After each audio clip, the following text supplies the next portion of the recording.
ఓం శ్రీ గురుభ్యో నమః. ఓం నమః శివాయ. ఓం శ్రీమాత్రే నమః. జపము ధ్యానము చేస్తున్నప్పుడు మనస్సు ఏ విషయం వైపుకి వెళుతుందో అటు నుండి మనస్సుని క్రమంగా నిగ్రహించడానికి ప్రయత్నము చేయాలి సాధకుడు. ఇక్కడ మనస్సు నిరంతరము కూడా ప్రపంచ ధర్మాల యందు సత్యత్వ బుద్ధి చేత బయటికి వెళుతూ ఉంటుంది. అటువంటి మనస్సుని నిగ్రహించగలిగినప్పుడు మాత్రమే జ్ఞానము స్థిరంగా ఉంటుంది. ఏ సాధకుడు తన ఇంద్రియాలను నిగ్రహించుకుంటాడో ఆ సాధకుడు మాత్రమే జ్ఞానము యందు నిలకడను కలిగి ఉంటాడు. ఎవరి ఇంద్రియాలు నిగ్రహింపబడి ఉంటాయో వారు మాత్రమే సాధనలో ఉన్నత స్థితిని పొందగలుగుతారు. ఇలా కాని పక్షములో, ఒకవేళ ఇంద్రియాలను నిగ్రహించుకోని పక్షములో అటువంటి మనస్సు క్రమంగా మాయా ప్రభావానికి లోనయ్యి క్రమంగా అనేక దుఃఖ పరిణామాలను అనుభవిస్తూ ఉంటుంది. మనసు యొక్క ప్రధాన ధర్మము నిరంతరము చలన ధర్మము కలిగి ప్రపంచమే సత్యము అనేటువంటి భావన చేత ప్రపంచములోకి వెళుతూ సాధనలో నిలకడను కలగకుండా చేస్తూ ఉంటుంది. ఇటువంటి మనస్సుని సాధకుడు నిగ్రహించగలిగితే క్రమంగా ఆ మనస్సు దైవాకారంగా పరిణామం చెందుతుంది. మనస్సు ఏ విషయాలపైకి వెళుతుందో అక్కడక్కడ వెళ్ళిన తర్వాత మనస్సుని విచారణ చేత వాటి యొక్క అసత్య బుద్ధిని కలిగి ఉండి, వాటి యొక్క అసత్య బుద్ధి విచారణ కలిగి ఉండి, వాటి యొక్క స్వరూపాన్ని విచారించి మనస్సుని అక్కడి నుండి తీసుకురావడానికి సాధకుడు ప్రయత్నం చేయాల్సి ఉంటుంది సాధనలో. ఎప్పుడైతే సాధకుడి యొక్క మనస్సు ఒక విషయాన్ని కోరుకుంటూ ఆ విషయం వైపుకి వెళ్ళిపోగానే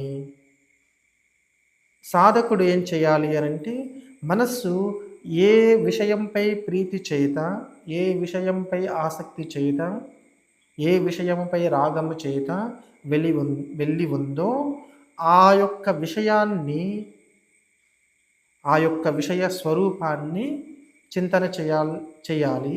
చేయడం వల్ల ఏమవుతుంది? మనస్సు అక్కడి నుంచి నిగ్రహింపబడుతుంది. ఏ మనస్సు అయితే ప్రపంచము నుండి, ప్రపంచ విషయాల నుండి మరలుతుందో ఆ మనస్సు మాత్రమే సాధనలో నిలకడను పొంది క్రమంగా జ్ఞానము యందు కూడా నిలకడ స్థితిని పొందుతుంది. అటువంటి సాధకుడి యొక్క ప్రజ్ఞ మాత్రమే స్థిరంగా ఉంటుంది. అలా కాని పక్షములో అటువంటి ప్రజ్ఞ ఏదైతే ఉందో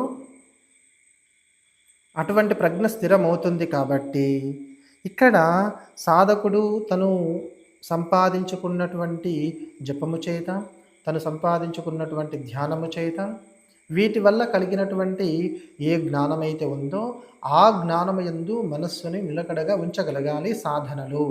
అలా ఉంచగలిగినప్పుడు మాత్రమే, అలా ప్రయత్నము చేత మనస్సుని నిరంతరము జ్ఞానము యందు నిలకడగా ఉంచి, ఆ జ్ఞానము చేత ప్రతిపాదింపబడుతున్నటువంటి, ఆ జ్ఞానము చేత వేద్యమైనటువంటి ఆ యొక్క భగవత్ స్వరూపాన్ని నిరంతరం ఏ సాధకుడు మననము చేస్తాడో, చింతన చేస్తాడో అటువంటి సాధకుడు మాత్రమే క్రమంగా ఆ యొక్క దేవతా అనుగ్రహాన్ని పొందగలుగుతాడు. ఇక్కడ మనస్సు ప్రపంచంలోకి వెళ్ళడము అనేది సహజం, ఇది అనివార్యం. మరి ఇలాంటి మనస్సుని ఎలా సాధకుడు ప్రయత్నము చేత వెనుకకు తీసుకురాగలుగుతాడు అంటే, ఇక్కడ విచారణను ఆధారము చేసుకోవాలి. సాధన యొక్క బలాన్ని ఆధారంగా చేసుకోవాలి. మనస్సు ప్రపంచంలోకి వెళ్ళినప్పటికీ కూడా ఏమాత్రము కూడా దిగులు పడకుండా సాధకుడు క్రమంగా జపంని ఎక్కువగా చేయడానికి ప్రయత్నం చేయాలి. ధ్యానం ఎక్కువ చేయడానికి ప్రయత్నం చేయాలి. ఎప్పుడైతే జపము, ధ్యానము అధికంగా ఒక సాధకుడు చేస్తాడో క్రమంగా ఆ సాధకుడు మనస్సుని నిగ్రహించగలుగుతాడు. మనస్సు ప్రపంచంలోకి వెళుతుంది అనేటువంటి ఒక భావన చేత చాలామంది సాధకులలో ఒక ఆత్మ న్యూనత కలిగి ఉండి నిరంతరం దుఃఖపడుతూ ఉంటారు. నా మనస్సు జపములు చేస్తున్నప్పుడు, ధ్యానము చేస్తున్నప్పుడు కుదరడం లేదు, ప్రపంచంలోకి వెళ్ళిపోతూ ఉంది. అయ్యో, నేను ఎలా చేయాలి, నేను జపం ఎలా చేసుకోవాలి, ధ్యానం ఎలా చేయాలి, నా మనసు నాకు సహకరించడం లేదు అనేటువంటి ఒక ఆత్మ న్యూనతను పొందుతూ ఉన్నారు.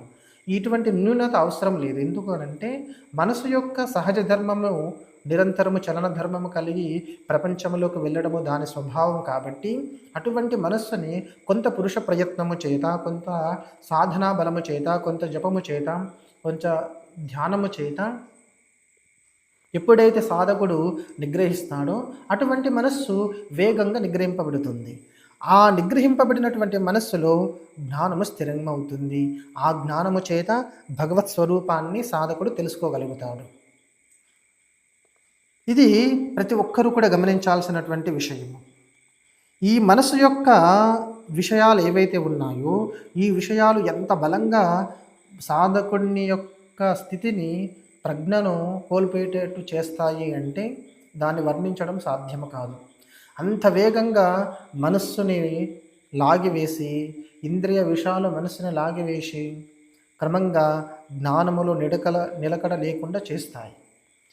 అయినప్పటికీ కూడా సాధకుడు కొంత ప్రయత్నము చేత, కొంత సాధనా బలము చేత నిగ్రహించుకోగలిగినప్పుడు క్రమంగా సాధకుడు జ్ఞానము యందు నిలకడను కలిగి ఉంటాడు. ఇదే విషయాన్ని శ్రీకృష్ణ పరమాత్మ చాలా స్పష్టంగా భగవద్గీతలో చెప్తూ ఉన్నాడు. ఇంద్రియాణం హి చరతాం యన్మనోను విధీయతే తదస్య హరతి ప్రజ్ఞాం వాయుర్నావామివాంభసి అనేటువంటి శ్లోకంలో చాలా స్పష్టంగా శ్రీకృష్ణ పరమాత్మ ప్రతిపాదిస్తూ ఉన్నారు. ఇక్కడ మనసు యొక్క స్వరూపాన్ని కొంత భావన చేయగలిగితే, మనసు యొక్క స్వరూపాన్ని విచారణ చేసి మనస్సు ఎందుకు ప్రపంచంలోకి వెళుతుంది అనేటువంటి ఒక భావాన్ని దృఢంగా కలిగి ఉండి, అంటే అక్కడ మనసు యొక్క స్వరూపాన్ని నిగ్రహించుకునేటట్టుగా కావలసినటువంటి స్థితిని పొందగలిగితే సాధకుడు తప్పకుండా ఆధ్యాత్మిక అనుభవాన్ని పొంది ఉన్నతమైనటువంటి స్థితిని పొందగలుగుతాడు. ఇక్కడ మనస్సు ఒకవేళ ప్రపంచంలోకి నిరంతరం వెళుతూ ఉంటే ఏం చేయాలి? అటువంటి మనస్సును నిగ్రహించడానికి ప్రయత్నం చేయాలి. నిరంతర చింతన చేత మనసును నిగ్రహించడం సాధ్యమవుతుంది. నిరంతర జపము చేత మనసును నిగ్రహించడం సాధ్యమవుతుంది. నిరంతర ఉపాసన చేత మనసును నిగ్రహించడం సాధ్యమవుతుంది. ఏ మనస్సు నిరంతరము భగవంతుని చింతిస్తుంటుందో, ధ్యానిస్తూ ఉందో అటువంటి మనస్సు చాలా తొందరగా నిగ్రహింపబడి ఆ జ్ఞానము యందు నిలకడను పొందుతుంది. ఈ విధంగా సాధకుడు కొంత పురుష ప్రయత్నము చేత ఎప్పుడైతే మనసు యొక్క స్వరూపాన్ని నిగ్రహిస్తాడో ఆ నిగ్రహించడం వల్ల మనసు యొక్క ధర్మాలన్నీ కూడా ఛేదింపబడతాయి. మనసు క్రమంగా భగవత్ స్థితిని పొందుతుంది. ఇటువంటి ప్రయత్నాన్ని మీరందరూ కూడా చేసి అటువంటి సాధనా బలాన్ని మీరందరూ కూడా పొందాలని కోరుకుంటూ ఓం తత్సత్. ఓం